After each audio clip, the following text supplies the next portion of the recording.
networker is like a great interviewer. I'm huge on authenticity, guys. It's a big part of my message. Claim your local listings and don't get caught paying someone for your local listing. If you want to be successful, you got to do 6 things 1,000 times, not 1,000 things 6 times. And when in doubt, give to other people and don't expect anything in return. But in giving to other people and helping them, it almost always comes back. It's using the power of partnership, creating trusted partner networks to work with you to make your company be an offer more than just you. They've done 90% of the work. It's your job to do the last 10% to meet them in the middle. Don't let the fear of losing be greater than the excitement of winning.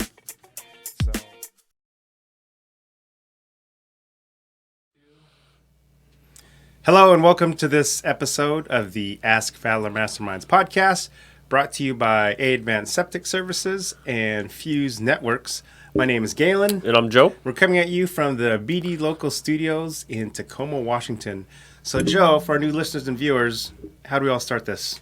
Sure. So it first started out as a Facebook group page where the point was to bring on different businesses to kind of just communicate with one another, ask questions, share tips, kind of just help each other along in business. And we thought, what a better way than to start a podcast to bring on different guest speakers to talk about all different relevant topics as it relates to being in business. Awesome. So our guest the last episode was Mr. Jeff C. West, author of The Unexpected Tour Guide. Mm-hmm. What was one of your takeaways when Jeff was on our last episode? There's a lot. I love the episode because it was about sales. Mm-hmm. But one of the things he talked about was essentially sales organizations lack creating emotions in their sales training, which is why there's such huge turnover.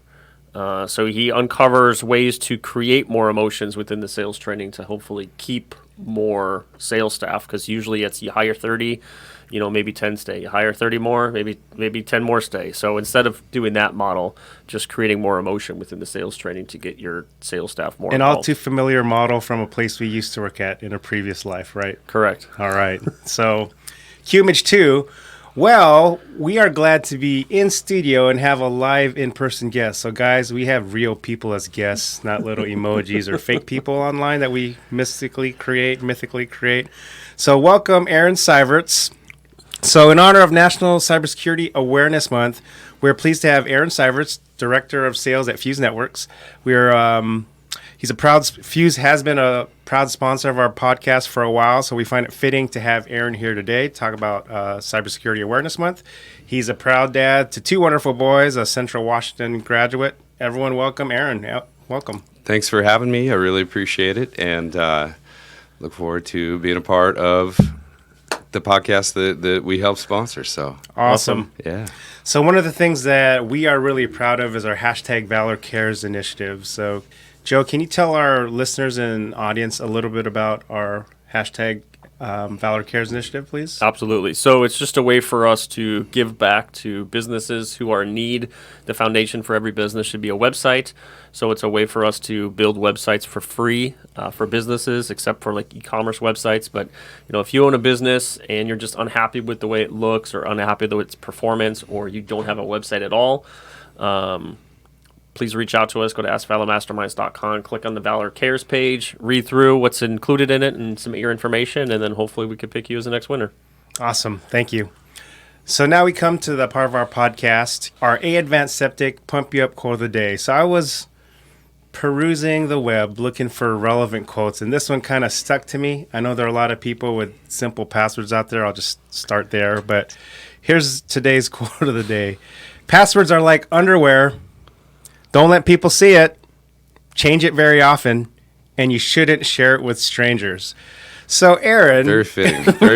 In light of Cybersecurity Awareness Month, talk to us about passwords, like in general for businesses, what you see are common breach points or just your thoughts. Well, I think a lot of times passwords are too simplistic, and the problem with that is they're also used across multiple accounts and applications, and so if credentials are ever obtained via cybercriminal activity, they're sold on the dark web, and really they'll start putting those across multiple applications and eventually get into some different accounts and can do some significant damage. So it's important so what you're saying to have is don't have the same 2 or 3 passwords for everything that you have. Correct. Yeah. So about 80% of America does because of, people don't want to change their passwords or they're lazy. Password 1 is not good. Password 2 is not good. Password 3 is not good. Or password 3 with an exclamation Your mark. birthday, probably not good. everything else. There's so much public information out there in today's world that it's pretty easy to figure things out. So Awesome. Well, now we come to our Did You Know segment, sponsored by Fuse Network. So we've done a lot of these, but now we get you in person. So what is something you could share with our audience that you guys do that people don't think you do? Something that when you come across businesses like, oh, I'm glad I talked to you because you helped me do this, that initially they think of Fuse Networks that you just offer this. Sure. IT is such a vast world. I always usually ask people, what is the first thing that comes to mind when you think of IT? Right? Some people say websites, or, oh, you do digital analytics, or deal with all the spaghetti wires in that closet nobody wants to go into, or cybersecurity, or the email platforms, or you code applications, or it's so vast, right? It's impossible for one person to know everything about IT, right? So there's really a lot of different arenas within IT that we have subject matter experts in that help us deliver to the promise to our customers. So, and it's not just like the large enterprise customers you work with. You work with the everyday small business too, right? Absolutely. That's where the most help is needed, really. You've got a leader of maybe a 10-person organization. The last thing that they want to concentrate and think about is IT, right? So we help simplify that, get to understand the business and the processes first. You can wrap technology around anything, right? But it's really important to really understand what the basis of the business is and how we can create efficiencies and reduce downtime for them. So, and do you have to be local to work with a business, or can you work with businesses around the country? Most of the work that we do is remote. Technology makes things nice in today's world, right? So, but we do like to. We really like to have that local presence, not just from a help desk and monitoring, alerting, standpoint, but the other things that we do that a lot of our competition doesn't, with technology alignment and also with virtual CIO services. Really has that strategic oversight that a lot of people don't provide. So that's really what a lot of people look for, is because they don't know, they want to know. Right. So with different options and recommendations, it really helps guide them to where they want to be, delivering on the desired business outcome. So sweet. Awesome. So let's get into some of our Did You Knows. There's a couple myths that we want to throw your way. So hackers don't target small businesses. So this is a common one that we even come across. So please talk to us about this one, please. Yeah, absolutely. Just a couple of factoids. Small businesses saw a 424% increase in cyber attacks this year alone. It used to be kind of the shift was concentrated on enterprise because that's where the money was at, right?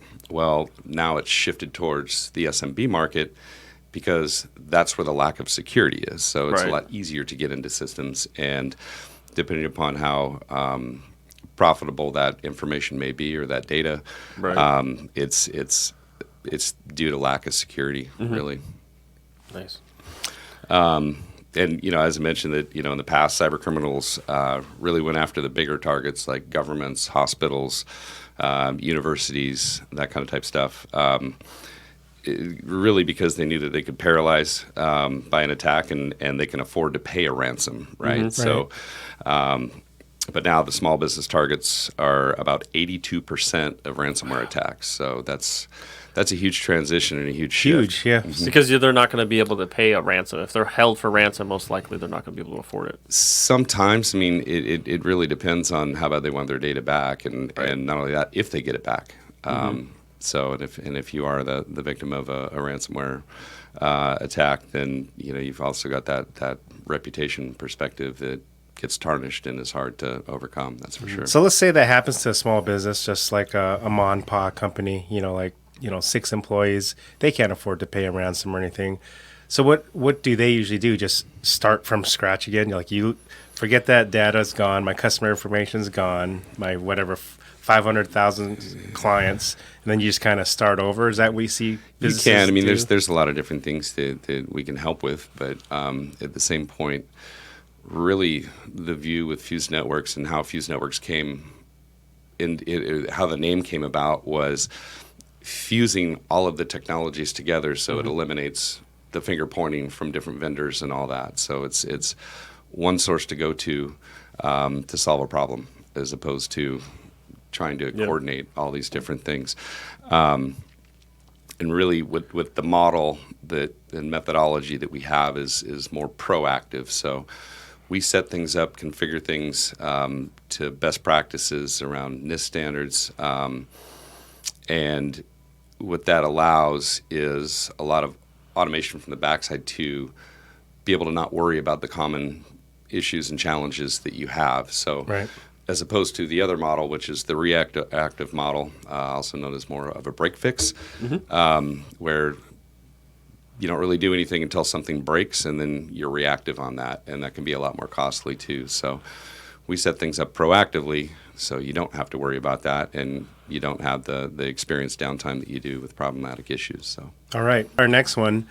My passwords will keep me safe. So we said the little funny quote about the underwear, as entertaining as it was, but that's pretty real, right? Like easy passwords, and a lot of people don't want to change it frequently. They want to keep it the same, especially because it's easy to remember. And right. Yep. So talk to us what, about that. Yeah, one of the things with passwords really is from a business standpoint, when you look at how many accounts that you have, how many applications you use on a daily basis or on a regular basis, I mean, I can count 75 to 80 really quick, right? So when you have the same username and same password for all of them, if your credentials were ever compromised, it's pretty easy for cyber criminals to get into other places. I mean, even for like Office 365 or your Google account, do you have the same password for your financial institution?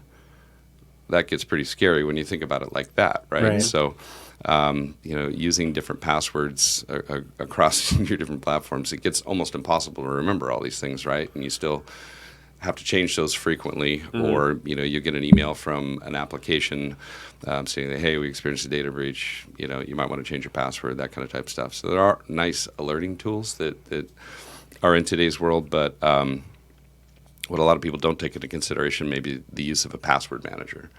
What a password manager will do is keep track of all your username and passwords across all your accounts and applications. Change those as need be, but they're extremely complex passwords. So, like a lot of times, So not like 1, 2, 3, 4, right? No, Or just something. no, Password 1, right? it's numbers, symbols, letters, uppercase, lowercase, in no sequence whatsoever. So those are kept and tracked and stored, and it really creates a hard time for cyber criminals to figure that out. So. Awesome. The other nice thing, too, is you only have one complex master password to remember. So if you kind of put it into like a password phrase or something, Right. It makes a lot more sense to do that.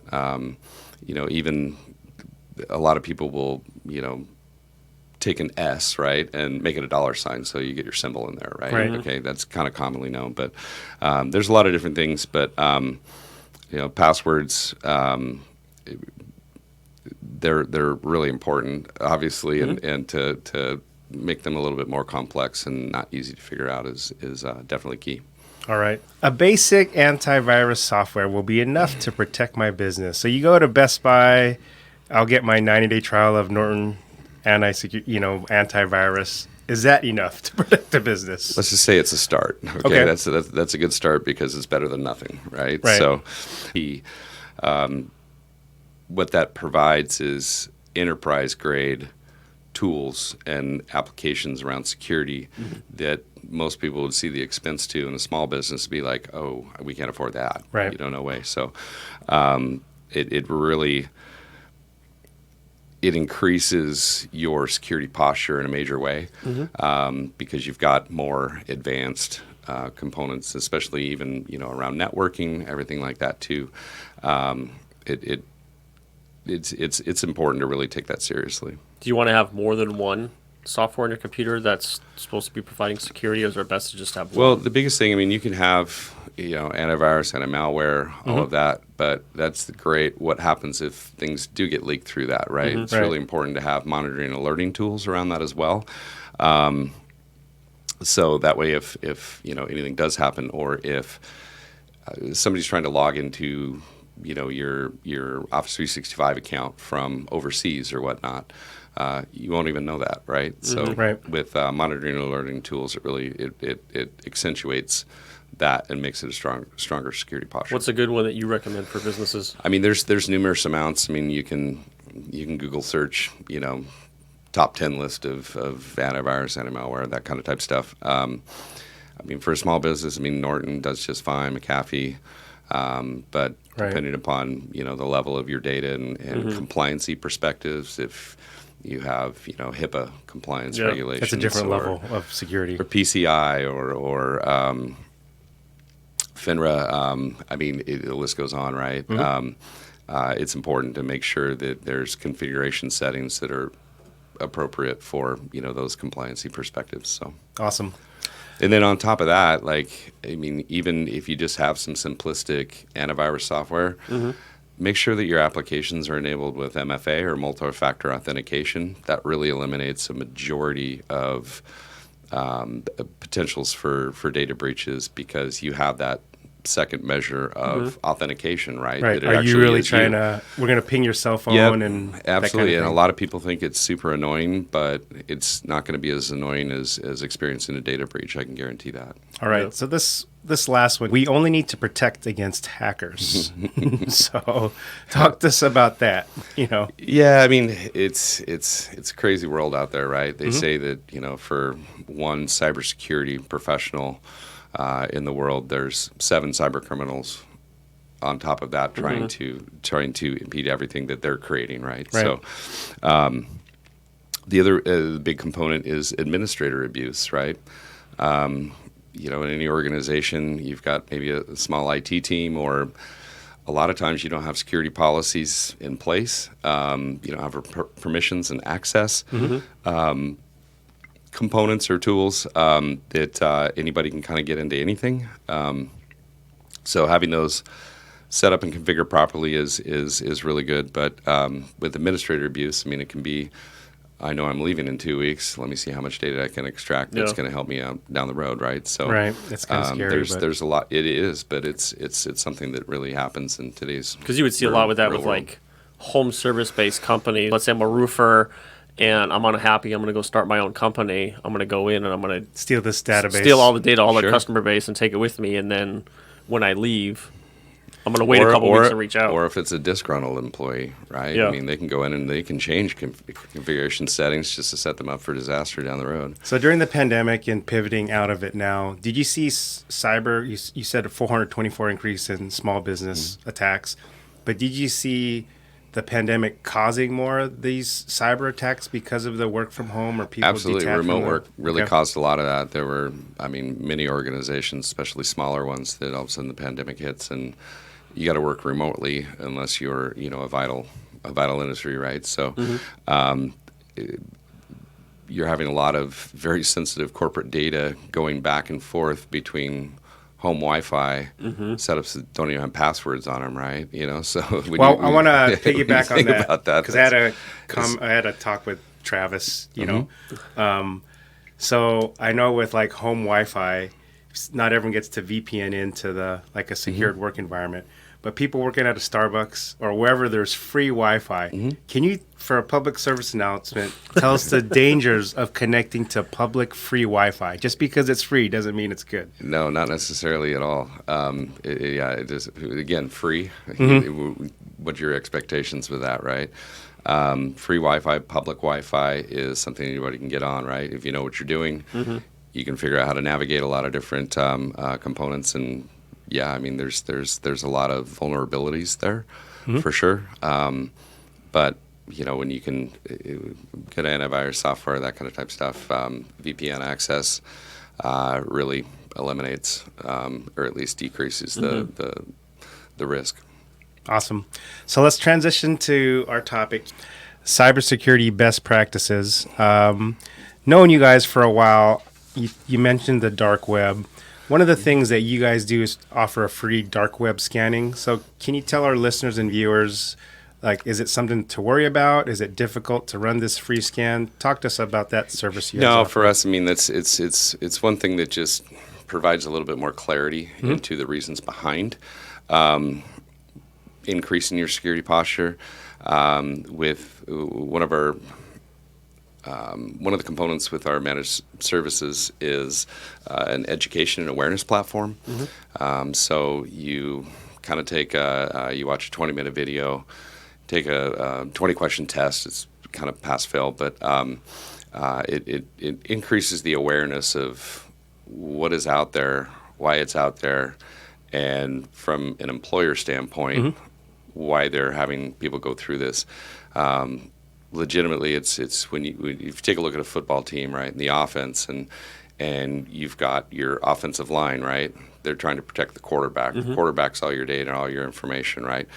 Well, the front line is actually all your employees. If they know what to look for and they understand or have a better understanding or awareness of cybercrime, it strengthens your front line, right? So you can go from a high school football team into a professional football team real quick, and it really helps in keeping your company safer. Really, with part of that service, we'll run dark web scans against domains that you have, and it'll provide a list of compromised credentials. A lot of times, sometimes this is kind of weird, but when you walk into a meeting and you don't necessarily have buy-in from C-levels yet, if I can tell the president of the company what their password is, That's that usually opens yours they'll really listen. quickly. They'll listen to you. Yep. And we run those scans frequently too, so that way we have an understanding of. So if a business doesn't work with you guys, but they contact you, can they get that? Can you do like a complimentary scan? I'd be more than happy to do that. Absolutely, absolutely. It's really, especially being Cybersecurity Awareness Month, it's not made to promote scare tactics. It's made to promote awareness, and there are a lot of very bad things going on in the world today. So with just sharing best practices with kind of like our core audience, the small businesses, the entrepreneurs out there, what are 2 or 3 things you see small businesses do wrong a lot? Predominantly even if they've got a small office or whatnot, they don't even have a password on their Wi-Fi. That's pretty bad. So make sure that you at least have a password set to your Wi-Fi that your employees have access to, and then have a separate guest Wi-Fi. So you're, again, just adding layers of that security posture that separate, public traffic from what your internal traffic is. Right. And then just, are there 2 or 3 things you could share that businesses should do? If they don't opt for like a managed service like you guys. I could talk for 4 more hours on those things. We want to give a couple of nuggets to our audience. I'll give you more than a couple, but really, making sure that you're performing patching and updating frequently. That's something that we do automatically, so you don't have to worry about that. But when you have updates, or even when you look at your mobile phone, right, and you have your Apple Store or your Google Store, and there's the little red dot with a number in it, right? That's how many apps that have updates available for. Set those to automatic. Don't set them. Don't keep them manual. That really helps. And then obviously, servers, networking equipment, that kind of type stuff, your laptops, your applications, all that. The list starts getting large when you really think about it. But it's really important that you do perform those updates and patching frequently. Using a VPN, they're relatively easy to set up. It's something that we can definitely help with too. But have your employees have strong passwords. And really, the bigger picture that you can eliminate a lot of vulnerabilities is enabling multi-factor authentication. That really helps a lot. But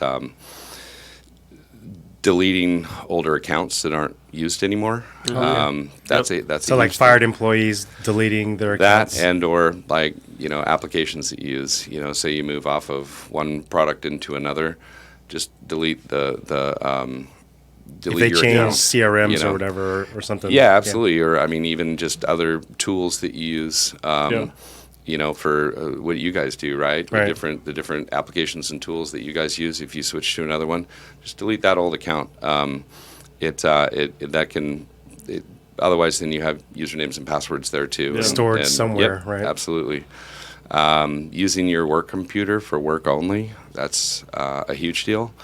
And having your employees sign a security policy.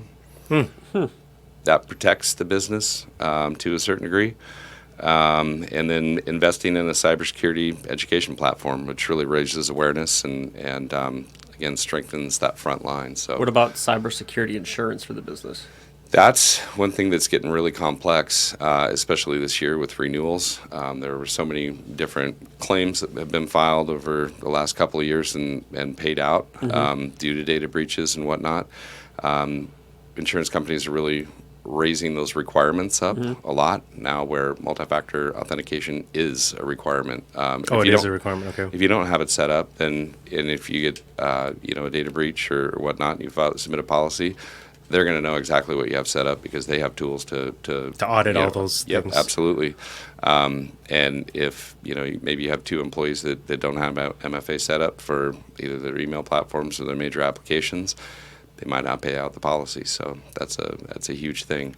When we go into an organization, we look at all the compliancy perspectives that they have. We look at their insurance requirements. We make sure that their entire environment is set up meeting those regulations and adhering to those compliance requirements as well too. So there's a lot to it. There really is. But Sophia, but we're a team. We're also a team, and it's not just a one or two person operation. It's an entire team Support of team. expertise that we rely on. And as I mentioned earlier, we've got subject matter experts in each component that we deem worthy to fulfill the promise and obligations to our customers. So you're getting the expertise of 12 people as opposed to the knowledge of a couple or a few. Right. So to just one last thing. So to people in our audience who are on the fence about cybersecurity or getting managed help, what is one last thing you could tell them, looking into the camera and telling them? Yeah. So we want to create awareness as part of the value. We want to help and educate our audience. But, what would you say to those people who do not have any of those policies in place? I mean, if you're opening yourself up to a world of trouble, number one, it's typically not a matter of if it happens, it's just when. But, legitimately with managed services or an MSP, it's a fraction of the cost of what it would be to have an IT employee. Yep. I mean, and not only that, you get access to all the enterprise grade tools that you wouldn't be able to afford on your own anyway. So, and it really increases, your security posture as a whole, and keeps the bad guys out. So, more than happy. We'd Fuse Networks for any of your viewers or whatnot. If you want to go through an entire IT assessment to really figure out where you are at and identify the different vulnerabilities that persist within your environment and have kind of a remediation plan put in place for you, we're more than happy to do that. It's all about protection, and it's not about reliance on something happening to somebody and then reacting towards it. It's more about that moving forward, proactive outlook. Awesome. So then how can people get a hold of you? We're around all the time. The easiest way is 855-GET-FUSE, F-U-S-E. You can email me. You can email Galen or Joe, and they can put you in contact with me as well. But more than happy just to have a great conversation around it. It's not a salesy pitch or anything like that, or the boiler room kind of perspective. It's We're going to ring the bell here shortly. No, yeah, right. Yeah, no, it's more helping you figure out your business and more so the risks associated and vulnerabilities that are present. So awesome. Yeah. Well, thanks for sharing your insight, highlighting National Cybersecurity Awareness Month. But before we go, Joe, one last plug for a hashtag Valor Cares initiative, Sure. please. So if you own a business and you either don't have a website or maybe it's 5 years outdated, or your brother's cousin's best friend brother who lives in his basement built it for you and you just don't have access to it, if you're looking for a new website, we'd love to help. Go to askvalormasterminds.com, click on the Valor Cares page, submit your information, and we'll be in touch. Awesome. So again, Aaron, Fuse Networks, thanks for sponsoring our podcast, for being in studio. Happy to do so. Love the work that you guys do and love supporting you guys as well, too. So, Yeah, thank and on top of that, all your viewers that may need help. So, more than happy to help you out. Awesome. So also on behalf of Advanced Septic Services, my name's Galen. I'm Joe. Coming at you from the BD Local Studios in Tacoma, Washington. Thanks for watching or listening to this episode of the Ask Valor Masterminds podcast. Thank you. Thank you.